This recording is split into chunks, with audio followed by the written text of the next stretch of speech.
Hello everyone, it's GigaBeef here, and today we're going to go through helmets to decide what is good and what is not. We're going to group these helmets together to make it easier to understand what is going on here, and to start with, there's a few that are practically useless and should never be used. Anything under class 3 that doesn't let you wear headsets should immediately be discounted. This includes the tank helmet, the riot helmet, the firefighter helmet and the Colpack, because better hearing is almost always superior to class 2 protection that even 9mm PST pens with no problem on the first shot. I also think this is true for class 3 as well, although in the first week of a wipe it is maybe acceptable because there are more bullets being used with 25 pen or lower that they can save you from, but I'd still rather have a headset than get this extra bit of protection. In particular, these are the Sphera, which is never used seriously, the Ronin, which is locked to too high a trader level and sells for too much to Ragman to be used as well, and the Kiva M, which, because it can be equipped with the face shield that's also class 3, it can work on factory if you get to Ragman 2 quick enough with the fresh wipe, but after the early stages it goes back into the bin-it territory. For helmets in general, the four main things that we care about is A, the armor class, B, the coverage of the helmet and its attachments, C, does it block headsets, and D is the ricochet chance. The first serious helmets that we have are the class 3s that allow headphones to be used, the most basic of which is the SSH-68 steel helmet. Cheap and cheerful, it only covers the bare minimum of top and nape, but it does have a high ricochet chance, which is the possibility to bounce around if it hits at an angle, and this can be any bullet regardless of pen. This is not a mechanic that you want to rely on, but it is nice to occasionally be spared from a random high-powered bullet that you really have no rights to be saved from. There are penalties to move speed, turn speed and ergonomics on helmets still, but unlike in the past, they have been toned down a lot, so this is not really much of a consideration anymore, and you're usually good to go to just ignore all of these except perhaps the final couple with the highest levels of protection. The Untar is similar to the SSH but adds ear protection as well, however with a lovely blue paint job this stands out very prominently and is more of a liability than a help in terms of getting you spotted. The LSHZ, the Cayman, Helm and Ratnik helmets I group in the next tier up because they all have an attachment slot that allows you to use extra equipment on them. They all accept night vision as well as flashlights either directly or using a small connector rail, however the Ratnik is the only one of the three that has ears protection natively. It's worth remembering that the ears hitbox can be seen from the front of your PMC, so sometimes you will get hit here even in a one-on-one straightforward fight. Having armor there with a decent ricochet chance means that those areas are more likely to be at an angle too, increasing the probability that you'll get lucky here versus the eyes hitbox for example, which is usually straight on to incoming fire. What differentiates the other helmets though, unlike the Ratnik, they can take a face shield. Although this is more uncommon these days, the class 3 multi-hit ballistic face shield fits to both the helm and the LSHZ light helmet, and the other fast attachments are accessible for the LSHZ as well, such as the rack headset and the side armor. The Cayman can take a class 2 mandible guard that protects the jaws, a class 2 visor for the eyes, and also the applique that makes the top hitbox class 4, but honestly I don't think any of this is worth doing. It costs too much, it comes from too high a trader level, and it isn't worth pairing with a base class 3 protection which gets one-tapped most of the time by bullets with 30 pen and above. This is why I typically stick to the Ratnik if using class 3, as at least you get ears for free, and with the bleach barter the helmet itself is pretty cheap. Moving on, we have the class 4 helmets with a similar philosophy of allowing headsets. These are the ACHHC in black or green, the TC2001 and 2002, the TC800, the Diamond Age Bastion and the ULAC in black or tan. There are a couple of premium models as well, being the Fast MT, the Airframe and the Exfil. The base helmet for all of these is actually incredibly similar. They all protect top and nape, with the only exception being the ULACs that protect the ears as well.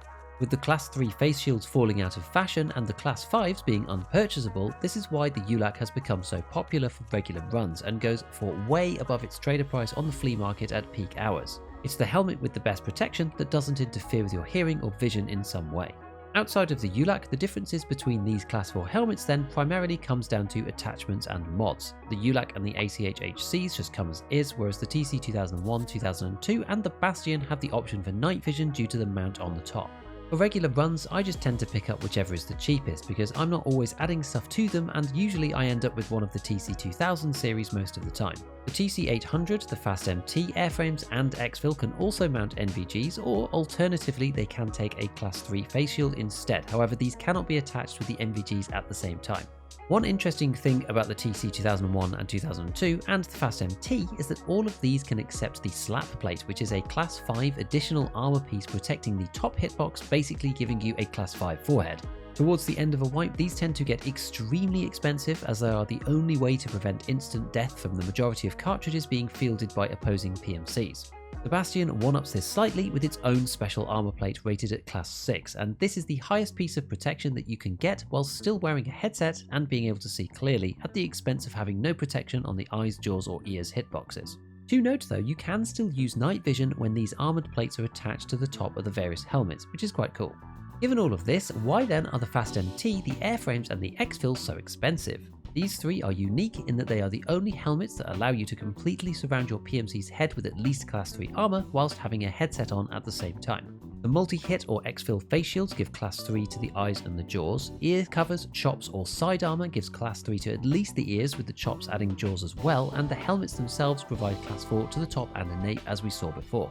You pay dearly for this modularity, but given most of this armor is class 3, it's often of limited use, which is why they have fallen out of favour, and most high-end players prefer to have one specific hitbox with class 5 or above using the slap plate. At least this way you have a chance to save yourself against bullets like 7.62 BP. Nothing on the premium helmets will stop this type of bullet at all outside of the marginal ricochet, so they simply aren't worth the price. This is also why the ULAC becomes the easy default choice for relatively kitted raids too, because you get class 4 ears that aren't possible to buy on the other helmets that allow headsets. One specific niche case for the Fast MT though is that it is the only helmet that allows you to attach a night vision device and have face protection as well through the use of the Tarkov Heavy Trooper mask. This is only class 2, but it does have a high ricochet chance and it does stop you from getting buckshotted in the face when wearing an expensive night vision set.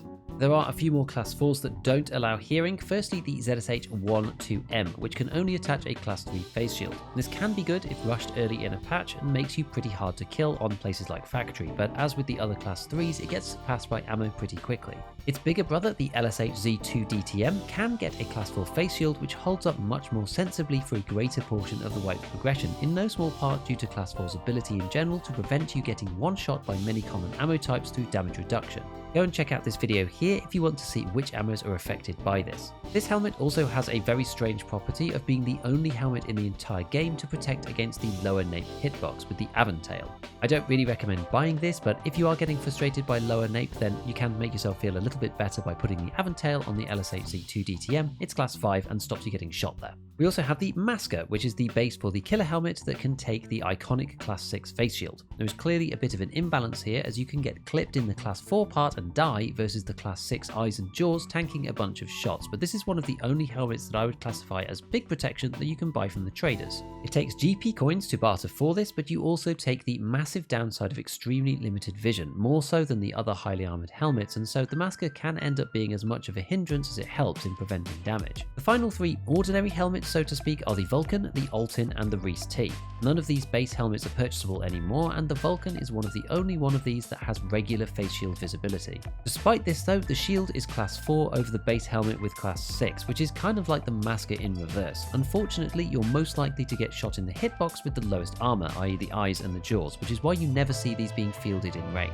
With class 5 all over, the Altin and the Reese T are arguably the best of this bunch, with the Reese T having slightly higher durability overall. There is some vision reduction, but it's not as bad as the Masker, but class 5 all around gives the greatest protection overall.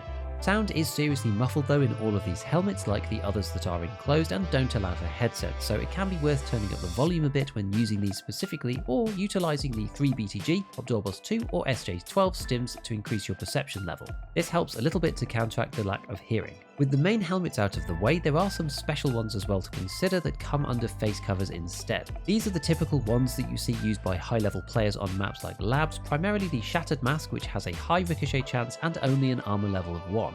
Without the ability to purchase the Altin, the argument goes that, well, because most other players on that map are using endgame ammo anyway, nothing with class 4 or below is worth using from a pen chance perspective, and it's all about ricochet instead for that small chance to deflect. You could also say the same for the Tarkov helmet, which has class 1 armor but a high ricochet chance too. I still think for regular players, you're shot at often enough with ammo like M856A1 and PP, both from PMCs and raiders, to make it worth a cheap class 4, but this is why you see people run them. There is one special face cover in this category, which is the Tagilla face shield. This is sort of like the Altin in that it has class 5 all over, with the exception of the nape hitbox at the back of the head, which is unprotected. However, it does have the advantage of not muffling sound too much, but it doesn't allow headsets, so on the audio side it's somewhere in the middle. Given you can get these from Tagilla himself, who is one of the fastest bosses to farm just due to Factory's small size, these have become one of my favourite helmets if I'm going to forgo a headset. There's also the small advantage that you don't get cracks in the face shield when you get shot either, which is another plus over the Altin and the Reese T.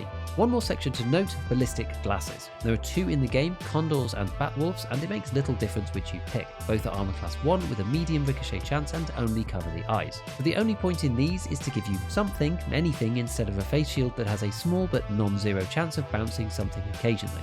I've shown previously that at the right angle, they can bounce even APSX, so once you have more money than you know what to do with, or you just want to squeeze out every last piece of potential survival rate for a difficult quest, then you may as well add them to your kit. So next up, for more interesting helmet stuff, go and check out my video on which bullets won't kill through class 4s to the head. Otherwise, as usual, a big shout out to all my patrons, and as always, have fun in your raids.